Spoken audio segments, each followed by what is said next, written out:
a smartphone for an entire decade.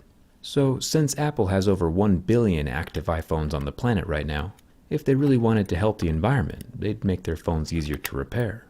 I mean, let's be honest, making the box smaller is peanuts compared to how much energy we could save by just using our phones for an additional year or two. Not much changes between each new version of a phone anyway.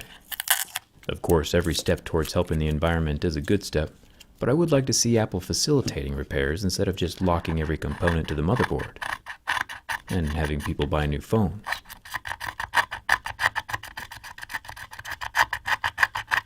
Which seems to be their current trend. The underside of the glass can be scratched away, making for a small frosted glimpse into the wireless charger. Apple could make one of the coolest clear phones of all time with this coil, but they didn't. So I did. Every real detail from the inside of the phone can now be seen on the outside, without voiding your warranty. Even the magnets.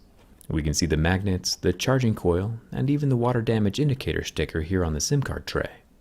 And if we bring over the magical magnetic MagSafe charger, we can see how the two work together. The charging coil plugged into the wall creates a small energy field that the receiving coil can receive. Science is pretty cool.